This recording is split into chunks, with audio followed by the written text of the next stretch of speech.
Hi everyone, welcome to the Empty Nester Show. I'm E, the Empty Nester, and today we're going to talk about breeding sweet potatoes. As you know, I really like to breed and grow true potato seeds, regular potatoes from the seeds that form in berries on top of normal potatoes. And sweet potatoes actually wasn't in my game plan of breeding, and nature gave me plants that produced seeds last year from the Molokai and the Okinawan seeds.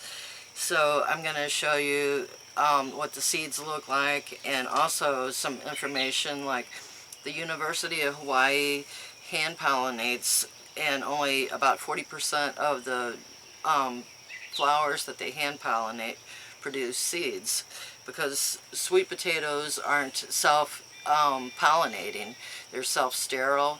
That means that they need to find another comparable variety that will interbreed with them to create a whole new form of sweet potato.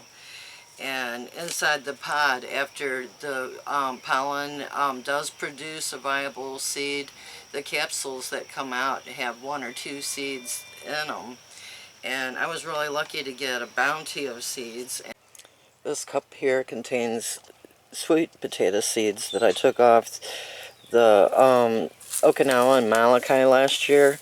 They may be a mix, because on this brace right here I had Molokai planted here, and I had a brace on that side and Okinawa here, and I collected seeds from both sides and didn't keep them separated because there was no telling if one plant jumped into the other plant's area and just started blooming. But I put the seeds in this cup, and within a few days they started sprouting, and they're kind of leggy in this cup. But these are definitely sweet potato seeds. Here's a little more of a close-up. The 4 or 5 little anthers over here are the male parts. The long center with the little ball there is the stigma, the female part. And you take and pull the male parts off and bring over the male parts from another plant and touch them to the stigma on the female, and then it'll go down the tube into the base, which is the ovary, and this will swell up and produce 1 or 2 seeds. It's that simple. After touching the male parts here to the female part there, then you'd want to close it up. But you actually don't want to do it with an open bloom like this. You want to go back to a bloom that's like this. That's gonna, let's see, something that's not quite open yet.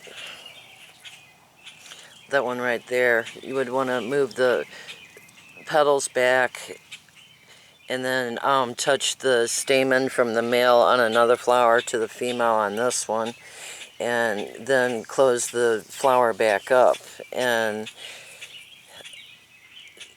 just bag it, or put a little tie around it until it's fertilized.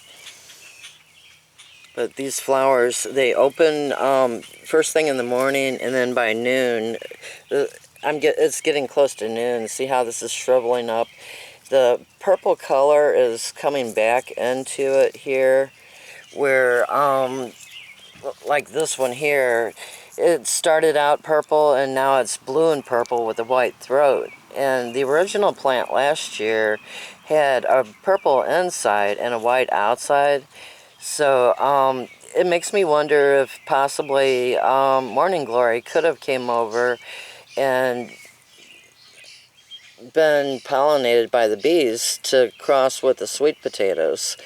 I don't have enough information to know if they are able to do that or not. And if they did, then more than likely this potato plant would end up being a flower or a decorative sweet potato versus an edible one. Everything is up to wait and see. You know, with Mother Nature, you never know what's going to happen. That's why when you're breeding potatoes, you're more in an environment of hand pollinating and keeping the crosses specific.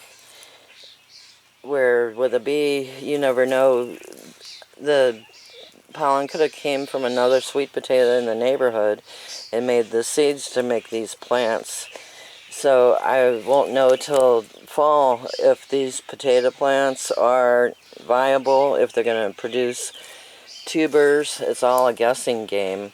When you're dealing with the true potato seeds from a normal potato, like these over here, you will get something comparable to the mother or the father or the grandparents. It's all chance. Or you could get one that resembles exactly the way it looked, you know, from the parent.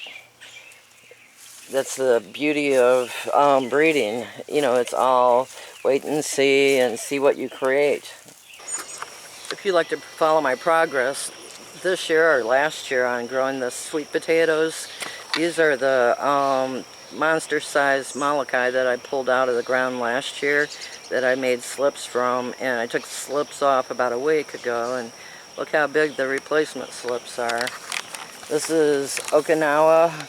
Took the slips off and put them in there, and we had some major storms and hail, and I lost probably say 30% of them, but I've got plenty more now to take up their space once I root them and get them in. And if you'd like, just look at my playlist for growing sweet potatoes. Thank you all for stopping by, and I hope you have a beautiful day.